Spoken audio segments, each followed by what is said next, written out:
the dual gaming chipsets and 144 game with the dual gaming chipsets and 144 hertz AMOLED here. Key points I'm looking at is I always look at to see which teams are landing on that island right there at the top left of the map. And it looks like Brute Force is going to be one of those, D plus Kia. If the zone goes there, that team has a high chance of winning the match and putting some serious points on the board. So it is a gamble, because if it does go to mainland, it's quite difficult to make it in there. Yeah, a couple of options you have available to you. The thing I'm looking right now in that Northwest Island, the feature. Very high. So right now, it looks like they're just happy to just stay in their position and just gatekeep this bridge with all they got. They got to watch out, because we are seeing some swimmers come out from DRX right alongside them.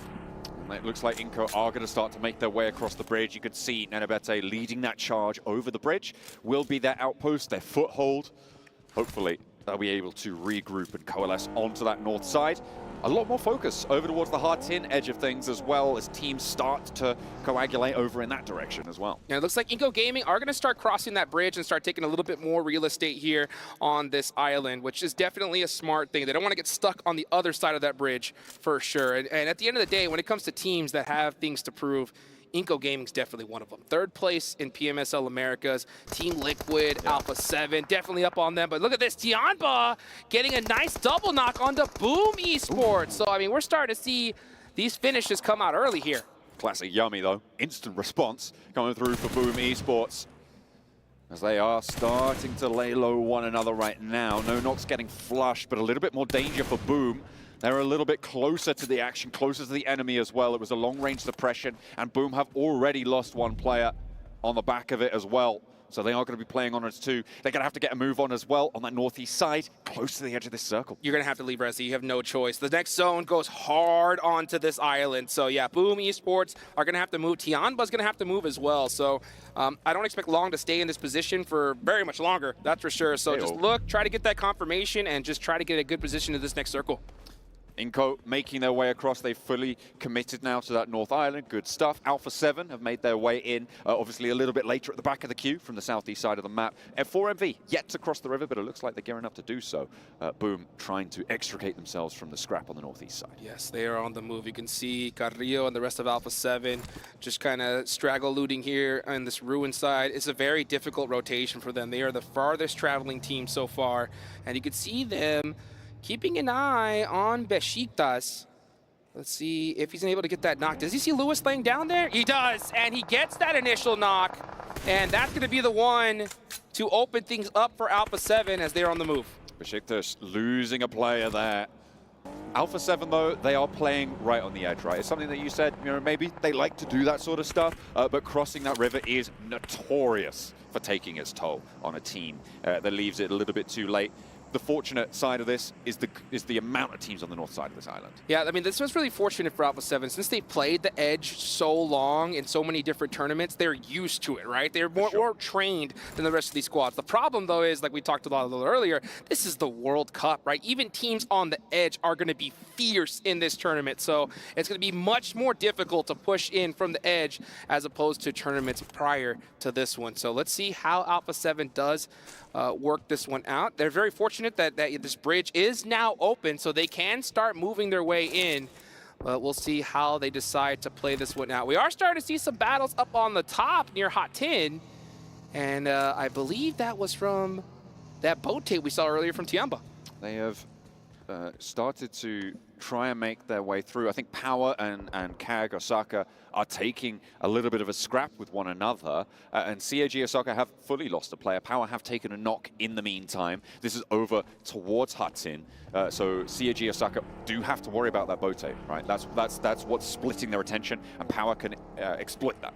Absolutely, they definitely can. So, you know, Power Esports, the only difficult about Hot Tin, the difficult part about it is you think that you could take the entire town. You can't. You have to commit to one side of it. If they split up too much and the zone goes in this direction, they're going to have a difficult time, because we're going to see teams just full sending onto that position. But Alliance getting caught from Boom Esports. Pawn Pit getting a nice couple eliminations, and that's going to definitely help his squad out, considering that they've already lost 2.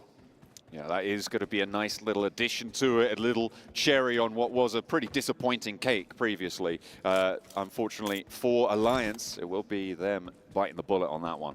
And that is not tasty at all. Nope. Alliance still looking across from that northeast side. And Alpha 7 as well, being held up a bit by the remnants of Besiktas. They were able to take down only the one player, actually. So they're going to have to still get across. IWNRX making the swim a little bit further west. Inco have spread their influence up that west coast, and they're still making life pretty difficult for DRX. Well, let's see how difficult this game's going to get here with this next zone. It's about to pop, and it does go slightly north here. So this is the game right now for Brute Force. This is the zone that you absolutely hope for. So they have a big advantage here. They got it. They have to capitalize on it, though. Interesting feature of this current circle, that high ground to low ground transition, right from the top of the mountain to the bottom. At the moment, you've got D+ Kia holding that high ground. They should be fairly firm with their grasp on it right now, but it's going to get a little bit weaker. It's going to get a little bit more important to have those routes open to leave it, and those paths are going to start to be shut down as teams move into them. I talked about that championship formula right here. When you get that zone, you got to take full advantage of it. And when it comes to Sandhawk, this is that gamble, right? If the zone goes here and you land here, you have to finish strong. So my eyes definitely, like I mentioned, on Brute Force, D+ Kia, D Xavier as well in a pretty good spot.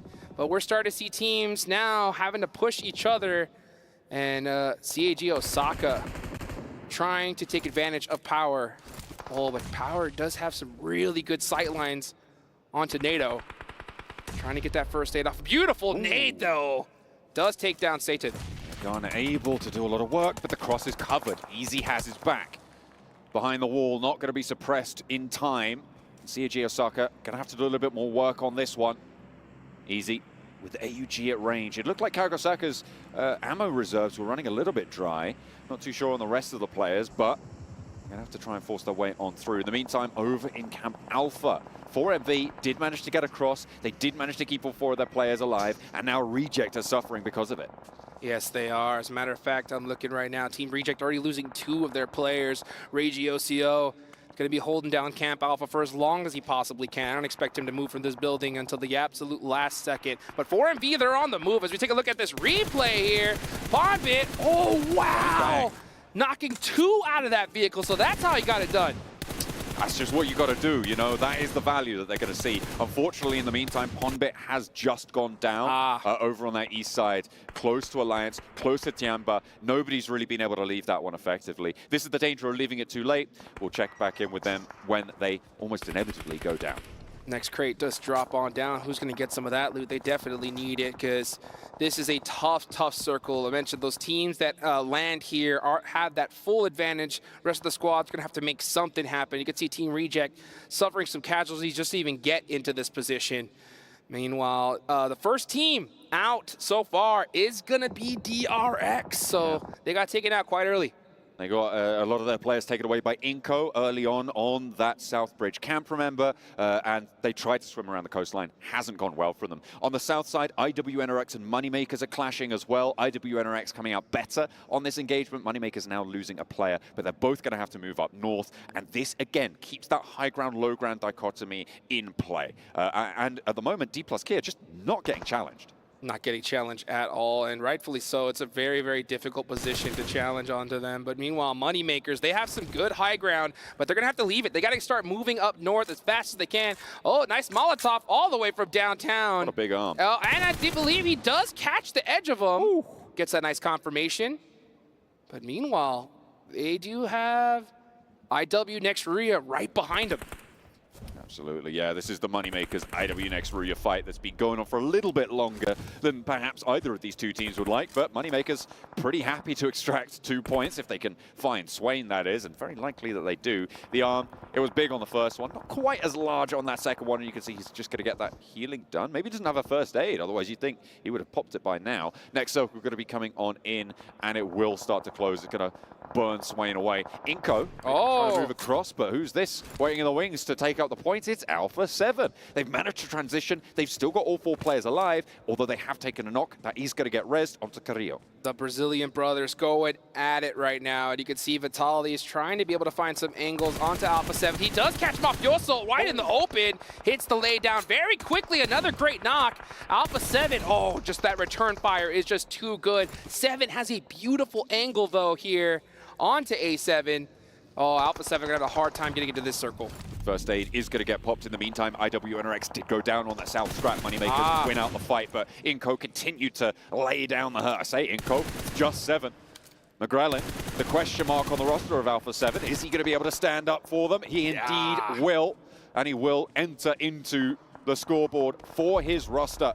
The newer addition to the team. It's going to work out. Going to work out well, but, you know, McGrellin did lose his buggy on that way, and he's the last player up for Alpha 7. They did get 4 eliminations, so that's going to help out considering that this was a very tough rotation. They're putting up points on the board, which is exactly what they're hoping to do. But at the end of the day, right, D plus Kia, brute force, they got to start soaking up these points big time because you do not get this opportunity very often. No, absolutely not. We're looking right now. I'm looking right now at the circle. It's DX Xavier, it's D plus Kia, right? These are the 2 teams that I'm really looking at as stronghold teams. Brute Force certainly do have a chance, I think, on that western side. I think Kagasaka Power, they're going to strip one another bare of any resource as they try and leave from that northern side. I think Camp Alpha is pretty much a death sentence. And with a circle like this, brilliant molly coming on through pre-pod, you know what? That's fair. McGrellin goes down. He's done his bit. D plus Kia. This is their time. Oh, yes. Yeah, D plus Kia are now in the best spot in this circle. How many eliminations are they going to get? Well, Team Reject are now getting pushed. For Miracle has no choice. They got to start moving right now, and they do get the finish. So as we start to look at this little split here, they're going to have to run out into the wide open. So, yeah, getting as many eliminations as you can right here, right now is definitely imperative. Brute Force with that high ground oversight onto Paragin from DX Xavier. Potential to find a little bit of an opening here. CAG Osaka rotating on the northern side. They're looking for something over towards Brute Force, try and sweep down, but they don't have the manpower to do it really as effectively as maybe they'd like. They're only 2 players. D plus Kia, look at this high ground. K has so much control over 4MV.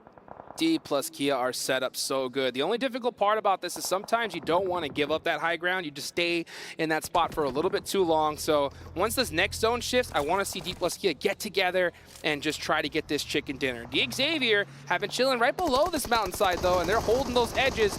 Looking to soak up some of these points, but here comes Brute Force on the push. Frieza nearly goes down, but managed to find safety, and there's the shot from Neos through the window. Looking for a second as well. They close it down. Ain't no thing, no sweat for Brute Force. Champions back in EMEA. They'll continue their run here. 4MV making the cross now as Rivas looking to get through. Does get set on fire there, but with the DBS, it's not going to slow his roll. Finds the first, the second soon to follow. But Doc goes down in the meantime. The flush as well from Kakali. Vejictus falls, but they take one down from 4MV. Kakali just got to get an elimination if you can do it. And 4MV with 3 players up. 10 elims. Yeah, 10 eliminations. This squad has been pushing like crazy. This is going to be a difficult one to move away from, though. They're in a really, really tough spot. We'll see how they do, though. They definitely got the gun skill to make it happen. Absolutely, but D plus Kia again on the front of our minds. 2 eliminations only. They need to start picking up these eliminations. That's right, yeah. When you get a zone like this and you're in that position, you want double-digit elimination chicken dinner. Let's see how they do it. Meanwhile, Brute Force pushing up, but that pressure from D plus Kia is making things difficult. There we go. 4MV do go down. 10 elims, 10 points on the match. Plenty more of that. I think they got a couple of placements there as well, finishing up in 5th place on the match. They'll get some placements to add to that, but still, 13 points on a game, a great first match for one of the first place hopefuls. Absolutely. I mean, this is what you're hoping for, especially if you're a team that doesn't land in this island here and you get a circle like this. So excellent effort for them. 4 teams still remaining, and you can see D plus Kia have all the sight lines in the world, but Power are right there on the ridge line, center circle. So D plus Kia is going to have to start putting in some work here. With CAG Osaka rotating out to the west to try and take on Brute Force, that's allowed Power to actually make this maneuver down south unimpeded because D plus Kia not really looking out to this north side. They've allowed this to come through, and Power going to be very happy about it. They are only 3 players, but they are all in the center circle low ground position. Yeah, let's see what D plus Kia can do. Like I said, sometimes that high ground is just so juicy, you don't want to give it up, but there we go. There it is. That's what you want to start doing, finding some of these straggler players and soaking up some of these eliminations right now. First game of the tournament. Very, very solid zone for these teams here. You can see Xavier, they have been putting in work. 8 eliminations so far. And yeah, Brute Force is just completely stuck out in the open. Frieza trying to make that cross. Freepod drawing some fire, but it's not going to help out. Not enough, unfortunately. Frieza goes down on the off angle. The blue zone's pushing in. He's going to fall. Xavier pick up the point. 9 eliminations now on the cards for them. And again, D plus Kia just a little bit slow. Power, slower still. 2 eliminations only, but they get a miraculous shift. Oh, you can see Prepod right there just screaming, Lamborghini, mercy, mercy, please, please help. Just give me a couple seconds so I can move up here. But no, the nades are starting to come out. Will that do it? Oh, it hurts. Ooh. It hurt, yeah. Freepod, it's only a matter of time. Maybe we see him just stay in the blue zone and try to deny some points here. But nope, never mind. He is gone. Power's going to take that one. Al-Haji, brutal force on the Power team. It looks like they're going great guns for their first match here in their home ground. Another team from Saudi Arabia going to be happy with their opening performance so far. 3 eliminations, hoping to rack up a couple more. On the cards right now, there's 7 still remaining. They can pick them all up. Yeah, let's see how this all ends up. It's all about timing right here. So if Xavier and Power go at it, D plus Kia can come down and third party this. But it looks like D plus Kia are already on the move to Power. So let's see if Xavier is going to get on the move. But K trying to hold it down, doesn't do it. Oxel does get a beautiful knock here. The DBSs are out. And that's the finish. Goes straight on through a D plus Kia descend. 2 knocks is the price they pay. Xavier now with a chance to try and move in. Chip. But there is the anchor from the high ground. D plus Kia, they have nothing to worry about. They have control. Xavier slowed down. 2 players now as the reses are starting to come on through. The healing coming in as well. And there is just nowhere to move. The nades, they are being cooked. Look at that. 3 on the left-hand side of your screen. Arc 1, 2, 3, bang, bang. And a third to put the icing on the cake. Paragin down, 1 more to get through, and Xavier with their last hope. And they open up. The auto shotty's there, and the high ground heroes will take it home. Woo! D plus Kia had to win that one, and like I said, we wanted to see double-digit eliminations and a chicken dinner, and they did exactly that. That's what you need to do. Biding their time. We were a little bit worried, right? Yeah. They picked up the pace when it mattered. And this team from Korea going to be very happy with this opener. But there are plenty of other teams as well who've had a bit of a banger, right? Xavier, they had a lot of eliminations. That's right. 4